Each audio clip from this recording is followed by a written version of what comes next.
की मराठी माणसाच्या शक्तीसमोर सरकारची शक्ती हारलेली आहे. मराठी माणूस एकवटला तर मराठी माणसाची शक्ती ही सरकारच्या शक्तीला हरवून देऊ शकते, हे पुन्हा एकदा सिद्ध झालं. अशीच चळवळ संयुक्त महाराष्ट्राच्या वेळेला सुद्धा झाली होती. त्याही वेळेला मराठी माणसांनी तर तेव्हाचं आणि आत्ताचं आंदोलनाची तुलना करता नाही येणार, परंतु सगळेजण पक्षभेद विसरून एकत्र झाले आणि त्यावेळेला या डाव उधळला होता. आजही हा डाव उधळून टाकलेला आहे. मला खरंच एका गोष्टीचं वैषम्य वाटतं की आपल्या राज्यात जे सरकार आहे त्या सरकारने हा प्रयत्न केला की मराठी माणसाची एकजूट फोडायची, मराठी माणसांमध्ये विभागणी करायची आणि अमराठी आणि मराठी असा वाद करायचा आणि अमराठी मतं ही भाजपकडे खेचायची, असा याच्यामध्ये एक छुपा अजेंडा होता. पण समाधानाची गोष्ट अशी की मराठी माणसांनी जी एक समंजस भूमिका घेतली की आमचा भाषेला विरोध नाही पण सक्तीला विरोध आहे. त्याच्यामुळे इतर भाषिकांना सुद्धा जे वर्षानुवर्षे इकडे राहत आहेत त्यांनाही कळलं की आपल्या भाषेविरुद्ध नाही तर ह्या राज्यातल्या मातृभाषेवरती जी सक्ती केली जाते त्या सक्तीच्या विरोधामध्ये हे आंदोलन आहे. त्याच्यामुळे ही फूट पडली नाही.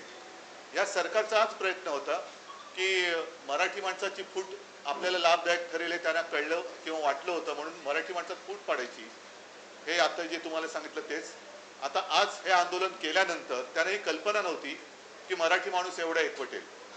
आज हे आंदोलन केल्यानंतर आता मराठी माणूस एकत्र होऊ नये, कारण 5 तारखेला जो मोर्चा आम्ही ठरवला तो मोर्चा होऊ नये म्हणजे मराठी माणूस एकत्र येताच कामा नये. एक तर तो फोडण्याचा प्रयत्न करायचा, तो फोडण्याचा प्रयत्न अयशस्वी झाल्यानंतर आता तो एकत्र येऊ नये म्हणून जी.आर. रद्द केला.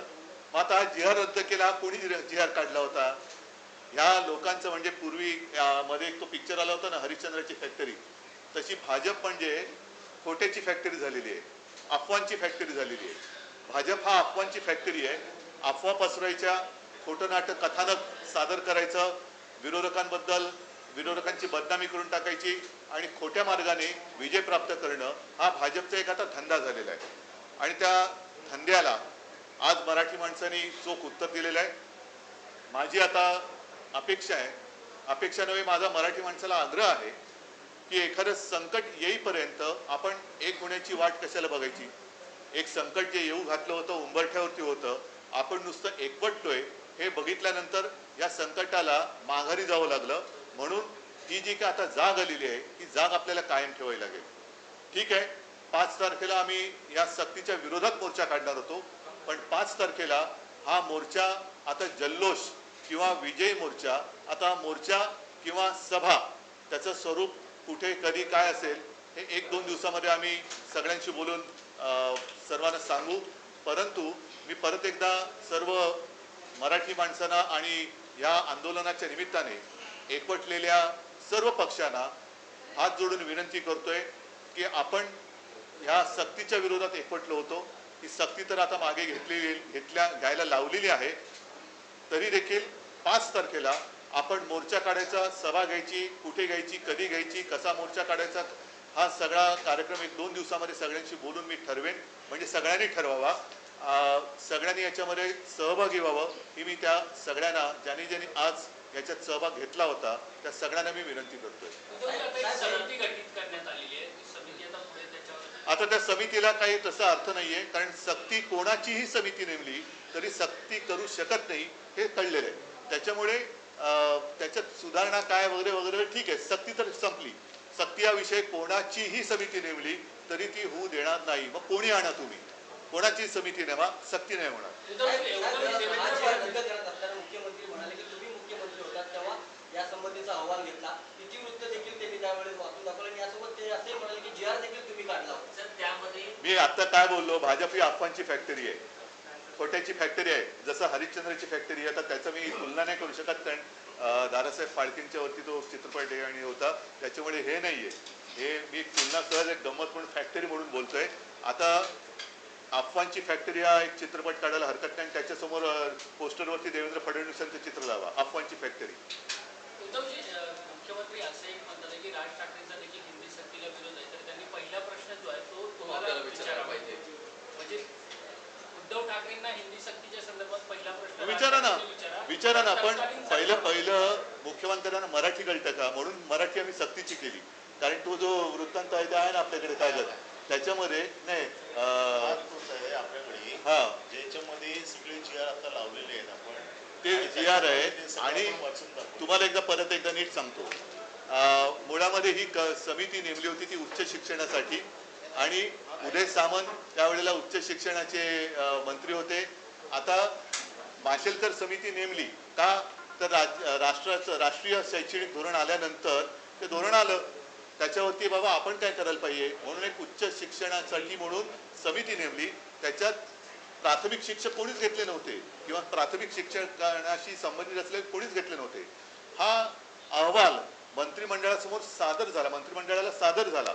आता तो अहवाल सादर झाल्यानंतर त्याच्यावरती पुढे अंमलबजावणी कशी करावी की न करावी यासाठी एक अभ्यासगट नेमला गेला. तो अभ्यासगट माझ्या अध्यक्षतेखाली मी तत्कालीन मुख्यमंत्री होतो म्हणून नेमला गेला. त्याचं हे काय इतिवृत्तांत वगैरे सगळं आहे, ह्याच्यात सगळं दिलंय, त्याच्यात पण आहे. तर तो नेमल्यानंतर पुढे सरकार पाडलं यांनी. त्याच्यामुळे ना अभ्यास गटाची मीटिंग झाली आणि तो जो काही शिफारशी ज्या केल्या होत्या तो आम्ही कधी पान उघडून पण बघितलं नाही. पण जी आर यांनी काढला. जर का मी जी आर काढला असता तर 3 वर्ष काय झोपा काढत बसले होते? 3 वर्ष कोणालाच कळलं नाही मी काढलेला जी आर, आणि मग मीच माझ्या जी आरची होळी करेन. त्याच्यामुळे मुख्यमंत्र्यांना हेच मला सांगायचे की म्हणून आम्ही मराठी सक्तीची केली. ते मराठीमध्ये लिहिले ते पहिलं नीट वाचायला शिका, समजून घ्या, आणि मग आमच्यावरती टीका करा. खोटं कशाला बोलताय? तुमच्याच पक्षाचे उपनेते विजय कदम यांचा देखील याच्यामध्ये समावेश होता. त्यांच्यावरती देखील बरं, तुम्ही अहवाल वाचलाय? तुमच्यापैकी कोणी अहवाल वाचलाय? मी सुद्धा नाही वाचलेला. मी सुद्धा वाचलेलं नाहीये, कारण माझ्यासोबत तो आलाच नाही. आता विजय कदम ठीक आहे आमचा उपनेता, पण तो प्राथमिक शिक्षणाशी संबंधित आहे का? त्याच्यानंतर तो अहवाल सादर केला. जसं तुम्हाला सांगतो की ज्याप्रमाणे श्रीकृष्ण अहवाल सादर केला गेला, तो अहवाल त्याच्यावरती चर्चा करून फेटाळला गेला. तो फेटाळल्यानंतर तत्कालीन पंतप्रधान अटल बिहारी वाजपेयी यांनी तो जबरदस्ती घ्यायला लावला, अंमलबजावणी करायला लावली, ज्याचा त्रास हा त्यावेळेला शिवसैनिकांनी जास्त झाला. त्याच्यात एक सुद्धा भाजपवाला नाही अडकला, सगळे शिवसैनिक अडकले. पण हे त्याची प्रक्रिया असते. या प्रक्रियेमध्ये एक पहिलं पुन्हा एकदा सांगतो, राष्ट्रीय शैक्षणिक धोरण आलं. ते आल्यानंतर त्याच्यावरती सगळं त्याचं उणीवा आणखीन उणं काय असेल ते समजून घेण्यासाठी एक समिती नेमली.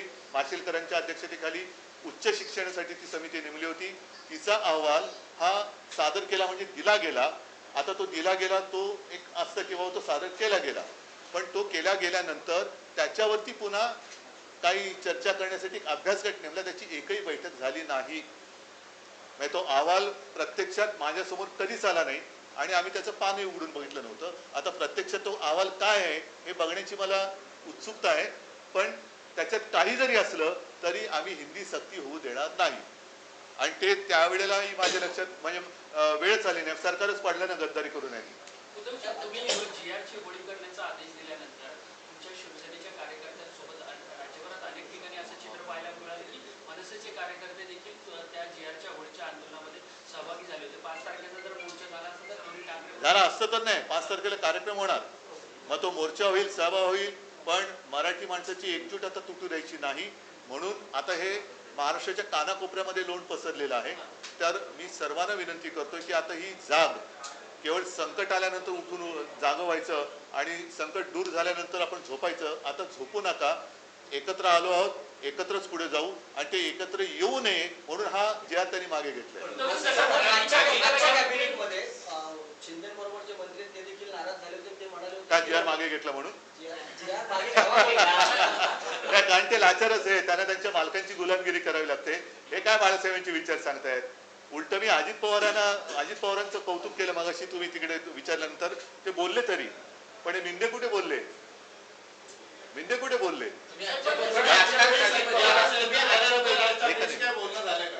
आमचं बोलणं सुरू आहे. अगदी प्रत्यक्ष माझं त्याचं नसलं तरी आमचं सुरू आहे. आणि म्हणून सांगतो की 5 तारखेला माझी तर इच्छा आहे की आज जे सहभागी अगदी मराठी भाषा समिती सुद्धा आहे त्यांनी सुद्धा, इतर सुद्धा पक्ष अगदी मनसेने सुद्धा एकत्रित कार्यक्रम आपला हा व्हायलाच पाहिजे 5 तारखेला, अशी माझी आग्रहाची विनंती. आणि आम्ही तो कार्यक्रम एकत्र आला मनसे असतील किंवा आपला पक्ष असेल, जसं या मुद्द्याला घेऊन आला हा मुद्दा कधीच नाही, तसं पुढे देखील असं एकत्रित पाहायला मिळेल का? राज्यभरातल्या जनतेला याची उत्सुकता खास करून निवड मी परत सांगतो की एखादं संकट आल्यानंतर आपण एकत्र येण्यापेक्षा आपण एकत्र आलो तर संकट येणार नाही, ही माझी धारणा आहे.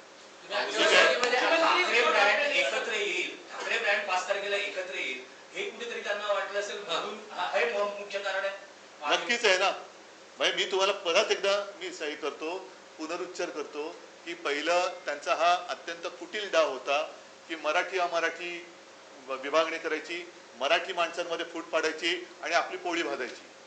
आता तो डाव अयशस्वी झाला. मग आता मराठी एकत्र येऊ नये म्हणून हा GR मागे घेतलाय, नाहीतर एवढा हट्ट करण्याची त्यांना गरजच नव्हती. हिंदू हृदय सम्राट बाळासाहेब ठाकरे जे होते त्यांनी देखील असा छुपा अजेंडा हिंदीचा लादण्यात येत होता, पण बाळासाहेब ठाकरेंनी नेहमी तो हाणून पाडला. यावेळेस देखील आपण हाणून पाडला, तर तेव्हापासून सुरुवात ही आहे आणि खऱ्या अर्थाने आज यशस्वी आपल्याला मिळालंय काय? बघा, मी तुम्हाला एक सांगतो की परत एकदा सांगतो, आमचा हिंदी भाषेला म्हणून विरोध नाही, परंतु आपल्या देशामध्ये भाषावर प्रांतरचना झाली. प्रत्येक प्रांताची एक भाषा आहे, त्या भाषाच्या किंवा प्रांताच्या अनुसार तिथली जी मातृभाषा आहे तिला सर्वोच्च मान हा त्या प्रांतात दिलाच पाहिजे. जसं हिंदी भाषिक प्रांतात हिंदीला दिला पाहिजे, गुजराती भाषिक प्रांतात गुजरातीला दिलं पाहिजे, तसं महाराष्ट्रामध्ये मराठीला मिळालं पाहिजे. आणि इकडे तर अनेक अमराठी लोक वर्षानुवर्ष पिढ्यानपिढ्या राहत आहेत. मात्र तुम्ही एवढं सगळं करताना, मी पहिली प्रेस जेव्हा घेतली होती इकडे त्या समितीबरोबर, तेव्हा मी काय म्हटलं होतं की ह्या मराठी अमराठी जे चांगल्या गुण्यागोविंदांनी नांदतायत त्याच्यामध्ये मुद्दामून विषाचा खडा हे टाकतायत आणि तो खडा टाकण्याचा प्रयत्न फसल्यानंतर आता मराठी माणूस एकत्र होऊ नये म्हणून हा दुसरा डाव टाकतायत. तर हे जे काय स्वयंघोषित अनाजी पंत आहेत त्यांना असं वाटतं की चाणक्यानंतर हेच, तर असं काही नाहीये. मताचं विभाजन करण्यासाठी जिस तरीके से मुख्यमंत्री देवेंद्र फडणवीस दोनों हिंदी को साथ ही मैं हिंदी में बोलिया नहीं सर उत्तर दिया बहुत अच्छा है, आप ऐसे नहीं, लेकिन मेरे स्कूल में हिंदी 5वीं कक्षा के बाद थी. हिंदी बहुत अच्छी चलो धन्यवाद. सकती नहीं है. तो ये है कि जब मुख्यमंत्री कह रहे थे, सबने ये भी कहा कि आप हिंदी भाषा के विरोधी हैं. आपने प्रेस कॉन्फ्रेंस सुनी होगी, तो पहले ये मुझे बताइए कि मुख्यमंत्री मराठी भाषा के विरोधी क्यों है? मुख्यमंत्री मराठी भाषा की विरोधी है, ये मेरा आरोप है. जाओ उनको बताओ. इसके अलावा तो जो समिति नरेंद्र यादव की रखी हुई थी, नहीं, इतनी जोर जबरदस्ती करने की आवश्यकता क्यों? अब बाकी सारे विषय हैं, अपने यहाँ काश्तकार आत्महत्या कर रहे हैं, बाकी रोज ही विषय, कल से अधिवेशन शुरू होने जा रहे हैं, सत्र शुरू होने जा रहा है, तो बाकी के विषय उस पर बात करो ना. आप मराठी के पीछे क्यों पड़े? मराठी के बारे में आपके मन में इतना जहर क्यों है?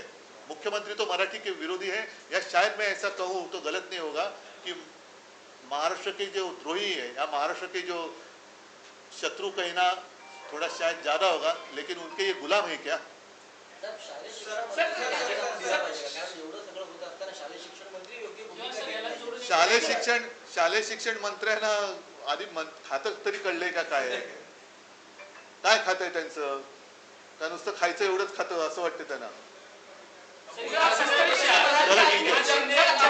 एकता दिखी है, खासकर जिस तरीके से आप हो, राज ठाकरे की मंच में बाकी के लोग भी शामिल हुए, क्या ये उसका असर रहा? आप मानते हैं कि सरकार को बैकफुट पे नहीं, तो दूसरा क्या हो सकता है? दूसरी बात कौन सी हो सकती है? कल तक तो बोल रहे थे कि नहीं होगा ही होगा. इसलिए मैंने कहा कि पहले उन्होंने एक सबके मन में जहर डालने की कोशिश की. यहाँ कई सालों से, बरसों से मराठी गैर मराठी रह रहे, खुशी खुशी रह रहे हैं, उनमें अलगता पैदा करो, अलग अलग हो जाओ, फिर मराठी जो एक है उनका विभाजन करो. अब वो विफल हो गए, इसलिए अब मराठी मानुस इकट्ठा आ रहे, तो नहीं आने के लिए उन्होंने आज का निर्णय लिया. होगा, मोर्चा होगा या सभा होगी, लेकिन कार्यक्रम तो जरूर होगा. और मैं सब लोगों को विनती कर रहा हूँ कि जिस तरीके से जैसे आप मोर्चा के लिए इकट्ठा हम आने वाले थे, वैसे ही 5 तारीख को हम सब इकट्ठा आकर विजय मराठी माणूस. अजित पवार एकीकडे असं देखील म्हणतात की GR रद्द करण्यात आलेला आहे, त्यामुळे आता मराठी माणसाने एकत्र येऊ नये असं देखील जे आहे ते सांगण्यात आलं. काय म्हणतात? हाच तर त्यांचा डाव आहे. जे मी बोललो ते अधिकृत बोलले. म्हणजे शेवटी माझ्या बरोबर पण ते 2.5 वर्ष होते ना, भाजप 25-30 वर्ष होती, बाकी मिंदे तर आम्हीच त्यांना राजकीय जन्म दिलाय. त्याच्यामुळे सगळ्यांची मन आणि त्यांच्या मनातली काळवेर कळतं मला. ठीक आहे. मिनट्स ऑफ द मीटिंग जो थी रघुनाथ वाशीराम की समिति को जो आपने एक्सेप्ट किया, मैंने अभी पढ़ के दिखाया. एक्सेप्ट किया उसको. नहीं सुनो, एक्सेप्ट करने का मतलब क्या है? मैं ये आपको ऐसी दे रहा हूँ, कुछ किताब दे रहा हूँ. मैंने मतलब इसका मतलब अर्थ ये नहीं होता है कि आपने ले लिया, लेकर आप बाजू में रख सकते हैं. जब आप पढ़ेंगे और उस किताब में जो कुछ लिखा है उसके ऊपर कुछ आप अमल करेंगे तो मैं कहूँगा कि आपने स्वीकार किया.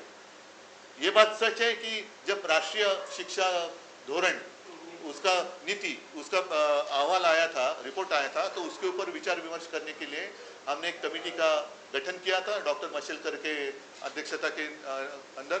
उन्होंने कुछ उनके ऑब्जर्वेशन वो लिए थे और वो तो एक तरीका होता है कि कमेटी होती है, वो रिपोर्ट देती है और उस रिपोर्ट के ऊपर उसके ऊपर अमल करने के लिए बाद में जो मैंने उसमें है ना, अभी पढ़ के दिखाया मैंने मराठी में. इसलिए मैंने कहा कि अब मुख्यमंत्री जी को कहिए पहले मराठी पढ़ना सीखिए, मराठी समझना सीखिए, फिर हिंदी आप जाकर सीखो. मैंने उसके ऊपर मैंने एक अभ्यास गट उसकी स्थापना की थी, लेकिन उसकी कभी मीटिंग हुई नहीं क्योंकि उन्होंने सरकार गिरा दी. गेल्या काही दिवसांमध्ये वेगवेगळी प्रकरणं विषय समोर येतात आहे आणि आता हिंदी सक्तीचा मुद्दा यामध्ये एकनाथ शिंदेच्या शिवसेनेची कोंडी होताना तो माहितीमध्ये कोंडी नाही ते संपले. त्यांना काही विचारधारा नाही. त्यांना बाळासाहेबांची विचार हे सगळं थोतांडी आता त्यांना कळलेलं आहे. कारण जो माणूस मराठीवरती अन्याय होताना आपल्या दाढीतून नाही सॉरी तोंडातून शब्द काढू शकत नाही तो काय करणार. चला धन्यवाद सगळ्यांना. जय हिंद जय महाराष्ट्र. धन्यवाद सगळ्यांना. तुम्हाला सुद्धा धन्यवाद.